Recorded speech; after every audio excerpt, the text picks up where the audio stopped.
பழனி அருள்மிகு தண்டாயுதபாணி சுவாமி கோயிலில் தமிழக இந்து சமய அறநிலையத்துறை அமைச்சர் சேகர் பாபு சுவாமி தரிசனம் செய்தார். பழனியில் உலகத் தமிழர் முத்தமிழ் முருகன் மாநாடு விரைவில் நடைபெறவுள்ளது. உலகம் முழுவதும் இருந்து வரும் முருக பக்தர்கள் பங்கேற்கும் இந்த மாநாட்டிற்கு இந்து சமய அறநிலையத்துறை சார்பில் பல்வேறு ஏற்பாடுகள் நடைபெற்று வருகிறது. இந்த பணிகளை ஆய்வு செய்ய தமிழக இந்து சமய அறநிலையத்துறை அமைச்சர் சேகர் பாபு இன்று வருகை தந்தார்.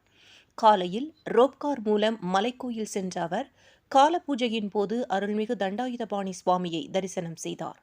அவருக்கு திருக்கோயில் சார்பில் இணை ஆணையர் மாரிமுத்து பிரசாதங்களை வழங்கினார். தொடர்ந்து கோயிலில் செய்யப்பட்டு வரும் பஞ்சாமிர்த விற்பனைக்கான ஏற்பாடுகளையும் பிற பணிகளையும் அமைச்சர் ஆய்வு செய்தார். தொடர்ந்து பழனியாண்டவர் கல்லூரியில் நடைபெறும் ஆலோசனைக் கூட்டத்தில் பங்கேற்றார். நிகழ்ச்சியில் அவருடன் தமிழக இந்து சமய அறநிலையத்துறை ஆணையர் முரளிதரன், செயலர் மணிவாசகம் உள்ளிட்ட பலர் பங்கேற்றனர்.